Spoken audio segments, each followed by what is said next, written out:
The Soul Winner by Charles Spurgeon. Chapter 7. How to Raise the Dead. Fellow labourers, the vineyard of the Lord, let me call your attention to a most instructive miracle wrought by the prophet Elisha, as recorded in the 4th chapter of the 2nd book of Kings.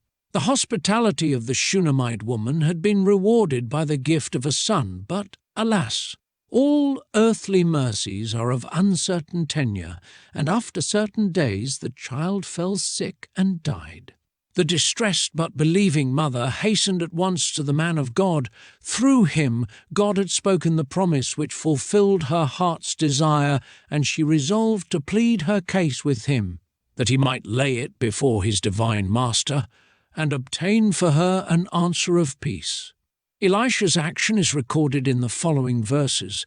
Then he said to Gehazi, "Gird up thy loins, and take my staff in thine hand, and go thy way. If thou meet any man, salute him not, and if any salute thee, answer him not again, and lay my staff upon the face of the child." And the mother of the child said, "As the Lord liveth, and as thy soul liveth, I will not leave thee." And he arose and followed her. And Gehazi passed on before them, and laid the staff upon the face of the child. But there was neither voice nor hearing. Wherefore he went again to meet him, and told him, saying, "The child is not awaked." And when Elisha was come into the house, behold, the child was dead, and laid upon his bed. He went in therefore, and shut the door upon them twain, and prayed unto the Lord.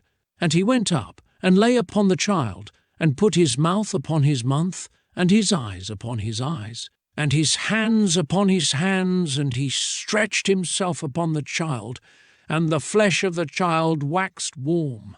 Then he returned and walked in the house to and fro, and went up, and stretched himself upon him. And the child sneezed 7 times, and the child opened his eyes. And he called Gehazi, and said, "Call this Shunammite." So he called her. And when she was come in unto him, he said, "Take up thy son." Then she went in, and fell at his feet, and bowed herself to the ground, and took up her son, and went out. 2 Kings 4:29-37. The position of Elisha in this case is exactly your position, brethren, in relation to your work for Christ. Elisha had to deal with a dead child. It is true that in his instance it was natural death, but the death with which you have to come in contact is not the less real death because it is spiritual. The boys and girls in your classes are, as surely as grown-up people, dead in trespasses and sins. May none of you fail fully to realize the state in which all human beings are naturally found. Unless you have a very clear sense of the utter ruin and spiritual death of your children, you will be incapable of being made a blessing to them. Go to them, I pray you, not as to sleepers whom you can by your own power awaken from their slumber, but as to spiritual corpses who can only be quickened by a power divine. Elisha's great object was not to cleanse the dead body, or embalm it with spices, or wrap it in fine linen, or place it in an appropriate posture, and then leave it still a corpse. He aimed at nothing less than the restoration of the child to life. Beloved teachers, may you never be content with aiming at secondary benefits, or even with realizing them. May you strive for the grandest of all ends, the salvation of immortal souls. Your business is not merely to teach the children in your classes to read the Bible, not barely to inculcate the duties of morality, nor even to instruct them in the mere letter of the gospel. But your high calling is to be the means, in the hands of God, of bringing life from heaven to dead souls. Your teaching on the Lord's Day will have been a failure if your children remain dead in sin.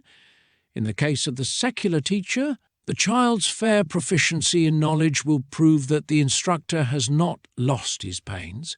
But in your case, even though your youthful charge should grow up to be respectable members of society, though they should become regular attendants upon the means of grace, you will not feel that your petitions to heaven have been answered, nor your desires granted to you, nor your highest ends attained. unless something more is done, unless, in fact, it can be said of your children, the Lord hath quickened them together with Christ. Resurrection, then, is our aim. To raise the dead is our mission. We are like Peter at Joppa, or Paul at Troas. We have a young Dorcas or Eutychus to bring to life.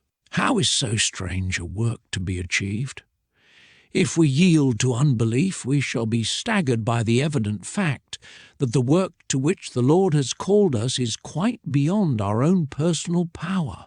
We cannot raise the dead. If asked to do so, we might each one of us, like the king of Israel, rend our clothes and say, "Am I God to kill and to make alive?" We are, however, no more powerless than Elisha, for he of himself could not restore the Shunammite son. It is true that we by ourselves cannot bring the dead hearts of our scholars to palpitate with spiritual life, but a Paul or an Apollos would have been equally as powerless. Need this fact discourage us? Does it not rather direct us to our true power by shutting us out from our own fancied might? I trust we are all of us already aware that the man who lives in the region of faith dwells in the realm of miracles. Faith trades in marvels, and her merchandise is with wonders. Faith, mighty faith, the promise sees, and looks to that alone, laughs at impossibilities and cries, "It shall be done." Elisha was no common man now that God's Spirit was upon him, calling him to God's work and aiding him in it. And you, devoted, anxious, prayerful teacher, remain no longer a common being. You have become, in a special manner, the temple of the Holy Ghost. God dwelleth in you. And you by faith have entered upon the career of a wonder-worker. You are sent into the world not to do the things which are possible to man, but those impossibilities which God worketh by his Spirit, by the means of his believing people. You are to work miracles, to do marvels.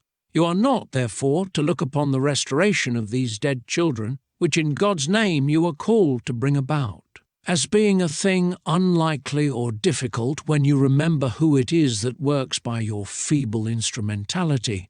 Why should it be thought a thing incredible with you that God should raise the dead? Unbelief will whisper to you, as you mark the wicked giddiness and early obstinacy of your children, "Can these dry bones live?"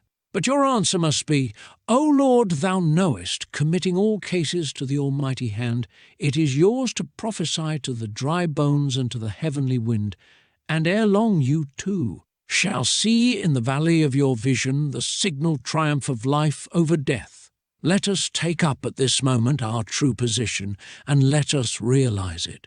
We have dead children before us, and our souls yearn to bring them to life. We confess that all quickening must be wrought by the Lord alone, and our humble petition is that, if the Lord will use us in connection with his miracles of grace, he would now show us what he would have us to do. It would have been well if Elisha had recollected that he was once the servant of Elijah, and had so studied his master's example as to have initiated it.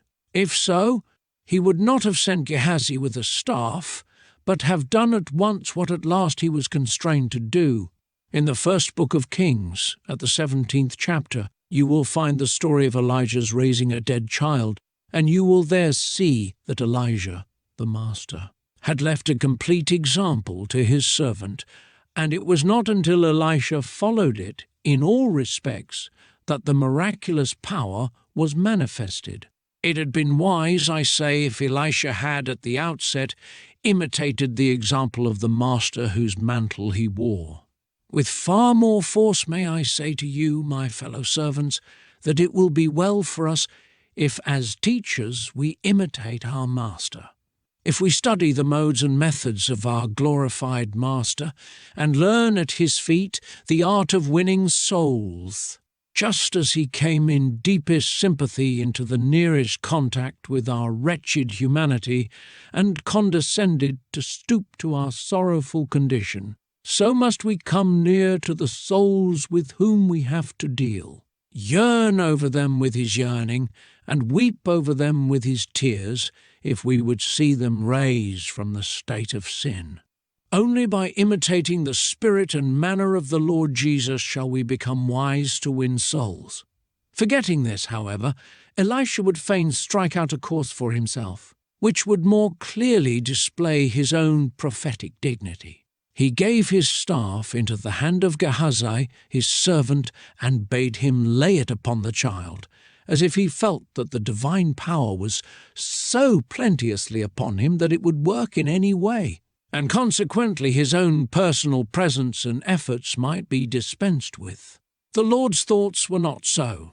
I am afraid that very often the truth which we deliver from the pulpit, and doubtless it is much the same in your classes, is a thing which is extraneous and out of ourselves, like a staff which we hold in our hand, but which is not a part of ourselves. We take doctrinal or practical truth, as Gehazi did the staff, and we lay it upon the face of the child, but we ourselves do not agonize for its soul.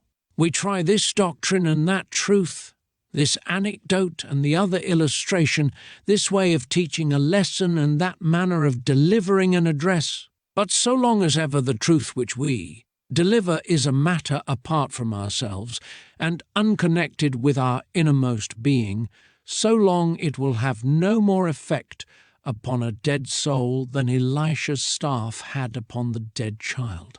Alas! I fear I have frequently preached the gospel in this place.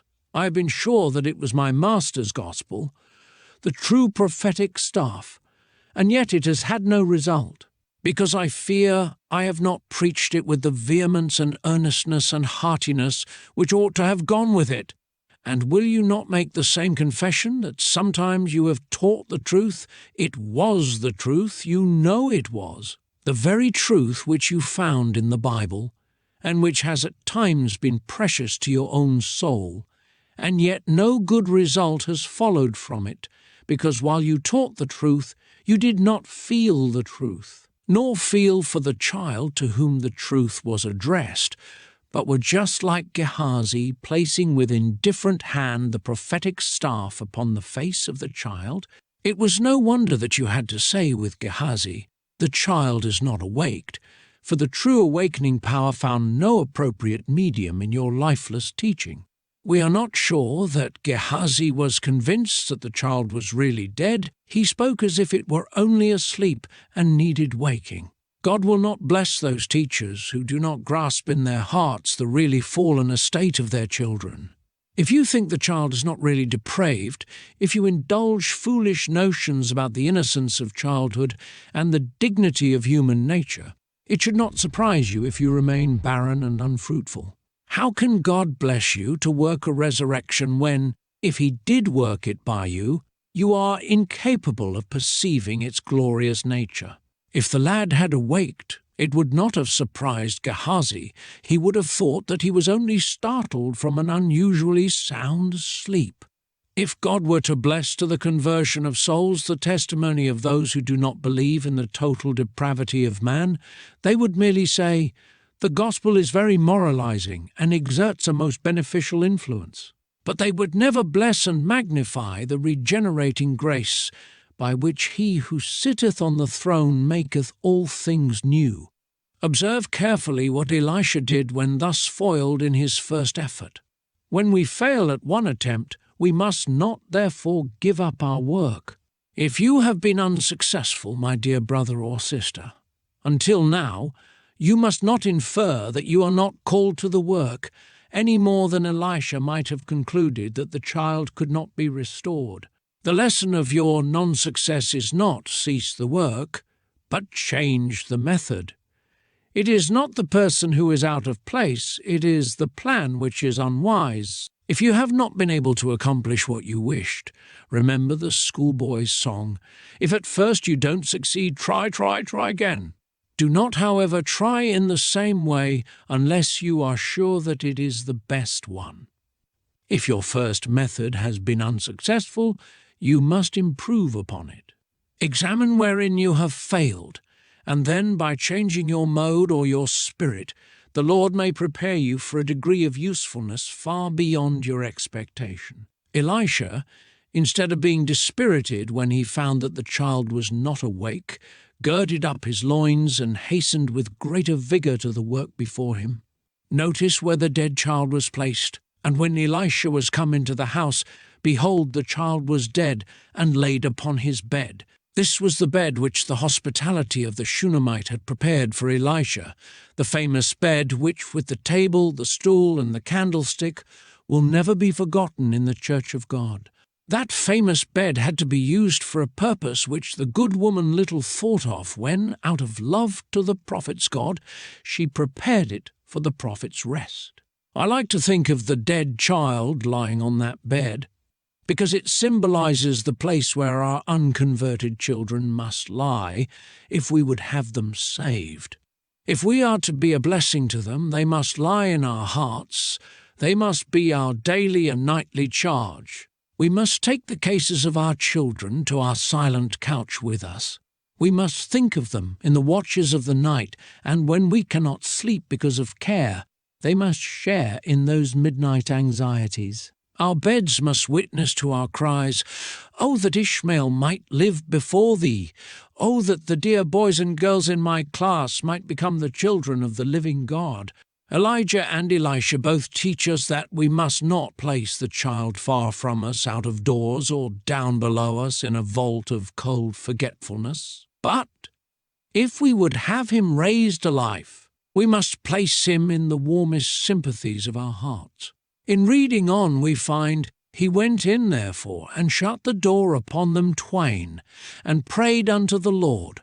Now the prophet is at his work in right earnest, and we have a noble opportunity of learning from him the secret of raising children from the dead. If you turn to the narrative of Elijah, you will find that Elisha adopted the orthodox method of proceeding, the method of his master Elijah. You will read there, "And he said unto her, Give me thy son.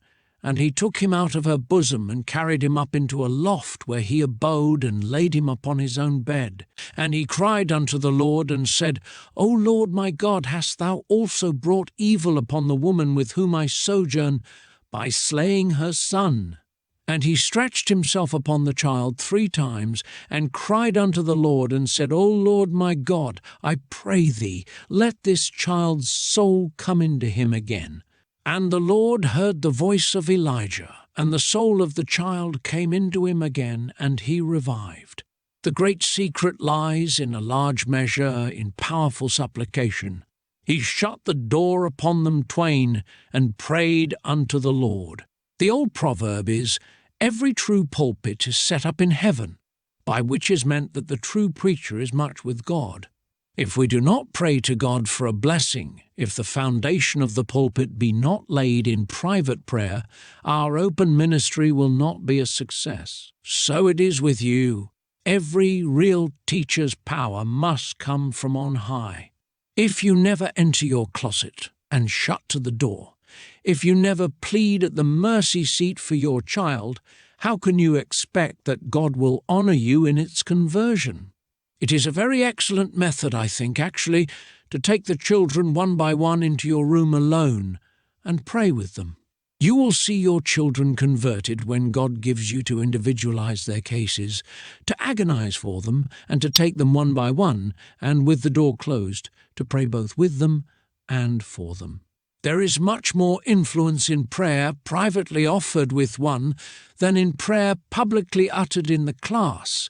Not more influence with God, of course, but more influence with the child. Such prayer will often be made its own answer, for God may, while you are pouring out your soul, make your prayer to be a hammer to break the heart which mere addresses had never touched. Pray with your children separately, and it will surely be the means of a great blessing. If this cannot be done, at any rate there must be prayer, much prayer, constant prayer, vehement prayer, the kind of prayer which will not take a denial, like Luther's prayer, which he called the bombarding of heaven, that is to say, the planting a cannon at heaven's gates to blow them open, for after this fashion fervent men prevail in prayer. They will not come from the mercy seat until they can cry with Luther, Vici, I have conquered, I have gained the blessing for which I strove. The kingdom of heaven suffereth violence, and the violent take it by force. May we offer such violent, God-constraining, heaven-compelling prayers, and the Lord will not permit us to seek his face in vain. After praying, Elisha adopted the means. Prayer and means must go together. Means without prayer, presumption. Prayer without means, hypocrisy. There lay the child, and there stood the venerable man of God. Watch his singular proceeding. He stoops over the corpse, and puts his mouth upon the child's mouth. The cold, dead mouth of the child was touched by the warm, living lips of the prophet, and a vital stream of fresh, hot breath was sent down into the chill, stone-like passages of the dead mouth and throat and lungs. Next, the holy man, with loving ardour of hopefulness, placed his eyes upon the child's eyes, and his hands upon the child's hands. The warm hands of the old man covered the cold palms of the departed child. Then he stretched himself upon the child, and covered him with his whole body, as though he would transfer his own life into the lifeless frame, and would either die with him or would make him live. We have heard of the chamois hunter acting as guide to a fearful traveller, who, when they came to a very dangerous part of the road, strapped the traveller firmly to himself and said, "Both of us or neither, that is to say, both of us shall live, or neither of us, we are one." So did the prophet effect a mysterious union between himself and the lad, and in his own mind it was resolved that he would either be chilled with the child's death or warm the child with his life. What does this teach us? The lessons are many and obvious. We see here, as in a picture, that if we would bring spiritual life to a child, we must most vividly realize that child's it is dead, dead. God will have you feel that the child is as dead in trespasses and sins as you once were. God would have you, dear teacher, come into contact with that death by painful, crushing, humbling sympathy. I told you that in soul winning we should observe how our Master worked. Now, how did he work? When he would raise us from death, what did it behoove him to do? He must needs die himself. There was no other way. So is it with you. If you would raise that dead child, you must feel the chill and horror of that child's death yourself. A dying man is needed to raise dying men. I cannot believe that you will ever pluck a brand from the burning without putting your hand near enough to feel the heat of the fire. You must have, more or less, a distinct sense of the dreadful wrath of God and of the terrors of the judgment to come, or you will lack energy in your work, and so lack one of the essentials of success. I do not think the preacher ever speaks well upon such topics until he feels them pressing upon him as a personal burden from the Lord. "I did preach in chains," said John Bunyan, "to men in chains." Depend upon it, when the death that is in your children alarms, depresses, and overwhelms you, then it is that God is about to bless you. Thus, realizing the child's state, and putting your mouth upon the child's mouth, and your hands upon its hands, you must next strive to adapt yourself as far as possible to the nature and habits and temperament of the child. Your mouth must find out the child's words, so that the child may know what you mean. You must see things with a child's eyes.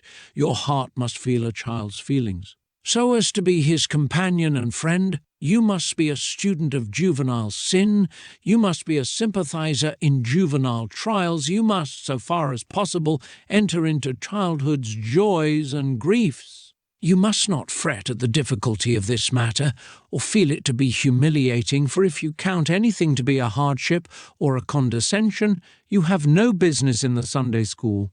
If anything difficult be required of you, you must do it, and not think it difficult. God will not raise a dead child by you if you are not willing to become all things to that child. If by any possibility you may win its soul. The prophet, it is written, stretched himself upon the child. One would have thought it should be written, he contracted himself. He was a full-grown man, and the other a mere lad.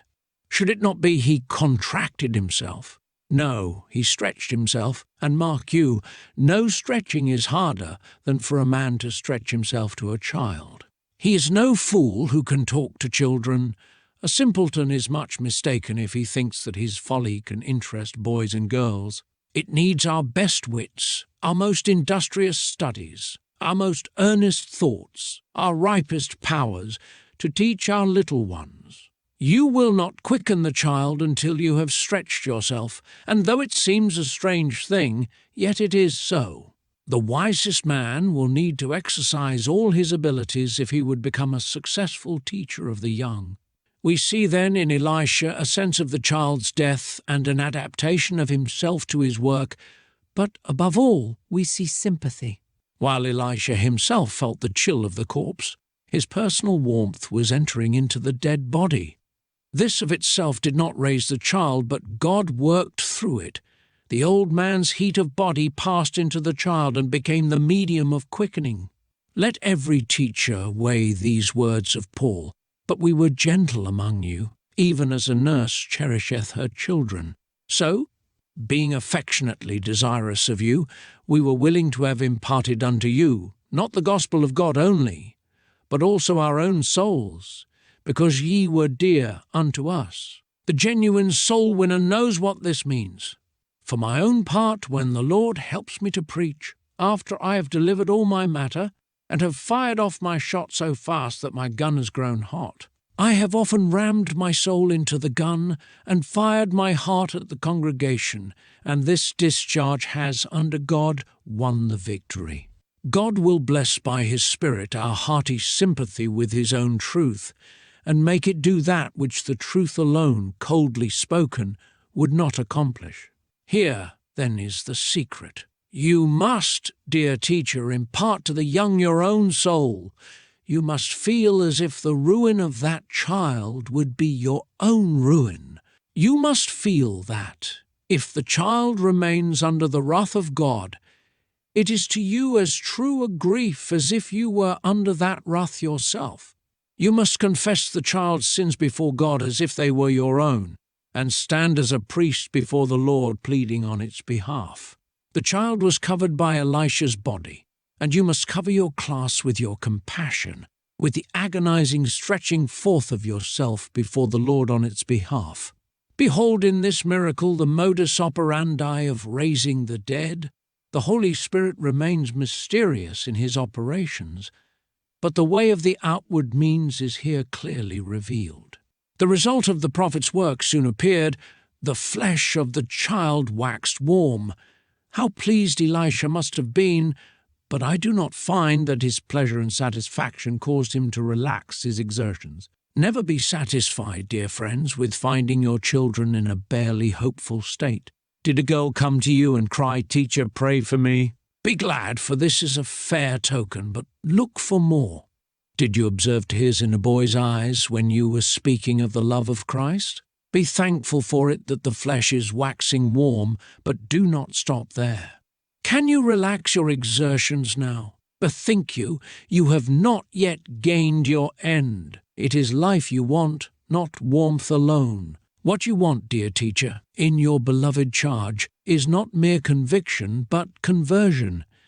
You desire not only impression, but regeneration, life from God, the life of Jesus. This your scholars need, and nothing less must content you. Again I must bid you watch Elisha. There was now a little pause. Then he returned and walked in the house to and fro. Notice the restlessness of the man of God. He cannot be easy. The child waxes warm, blessed be God for that, but he does not live yet. So, instead of sitting down in his chair by the table, the prophet walks to and fro with restless foot, disquieted, groaning, panting, longing, and ill at ease. He could not bear to look upon the disconsolate mother, or to hear her ask, "Is the child restored?" But he continued pacing the house, as if his body could not rest, because his soul was not satisfied. Imitate this consecrated restlessness. When you see a boy getting somewhat affected, do not sit down and say, "The child is very hopeful, thank God, I am perfectly satisfied." You will never win the priceless gem of a saved soul in that way. You must feel sad, restless, troubled, if you ever become a parent in the church. Paul's expression is not to be explained in words, but you must know its meaning in your hearts. I travail in birth again until Christ be formed in you. Oh, may the Holy Ghost give you such inward travail, such unrest, disquietude, and sacred uneasiness, until you see your hopeful scholars savingly converted. After a short period of walking to and fro, the prophet again went up and stretched himself upon the child. What it is well to do once, it is proper to do a second time. What is good twice is good 7 times. There must be perseverance and patience. You were very earnest last Sabbath. Do not be slothful next Sabbath. How easy it is to pull down on any one day what we have built up the day before. If by one Sabbath's work God enables me to convince a child that I was in earnest, let me not convince the child next Sunday that I am not in earnest. If my past warmth has made the child's flesh wax warm, God forbid that my future chilliness should make the child's heart cold again. As surely as warmth went from Elisha to the child, so may cold go from you to your class unless you are in an earnest state of mind. Elisha stretched himself on the bed again with many a prayer and many a sigh and much believing, and at last his desire was granted him. The child sneezed 7 times, and the child opened his eyes. Any form of action would indicate life and content the prophet. The child sneezed, some say because he died with the disease of the head, for he said to his father, "My head, my head," and the sneeze cleared the passages of life which had been blocked up. This we do not know. The fresh air entering afresh into the lungs might well compel a sneeze. The sound was nothing very articulate or musical, but it betokened life. This is all we should expect from young children when God gives them spiritual life. Some church members expect a great deal more, but for my part, I am satisfied if the children sneeze. If they give any true sign of grace, however feeble or indistinct. If the dear child does but feel its lost estate and rest upon the finished work of Jesus, though we only find out the fact by a very indistinct statement, not such as we should accept from a doctor of divinity, or expect from a grown-up person, should we not thank God and receive the child and nurse it for the Lord? Perhaps if Gehazi had been there, he would not have thought much of this sneezing, because he had never stretched himself upon the child, but Elisha was content with it. Even so, if you and I have really agonized in prayer for souls, we shall be very quick of eye to catch the first sign of grace, and shall be thankful to God if the token be but a sneeze. Then the child opened his eyes, and we will venture to say, Elisha thought he had never seen such lovely eyes before. I know not what kind of eyes they were, the hazel or the blue, but this I know, that any eye which God helps you to open will be a beautiful eye to you.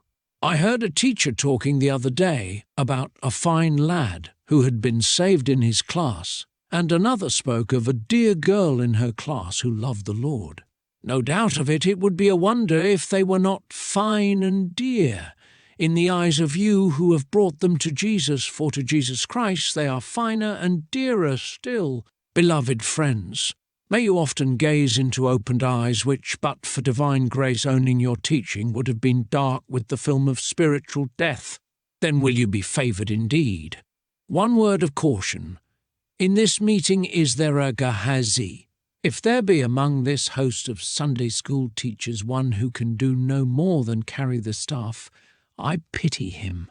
Ah, my friend, may God in his mercy give you life, for how else can you expect to be the means of quickening others? If Elisha had been a corpse himself, it would have been a hopeless task to expect life to be communicated through placing one corpse upon another. It is vain for that little class of dead souls to gather round another dead soul, such as you are. A dead mother, frost-bitten and cold, cannot cherish a little one? What warmth, what comfort can come to those who shiver before an empty grate? And such are you. May you have a work of grace in your own soul first, and then may the blessed and eternal Spirit, who alone can quicken souls, make you to be the means of quickening many to the glory of His grace. Accept, dear friends, my fraternal salutations, and believe that my fervent prayers are with you that you may be blessed and be made a blessing.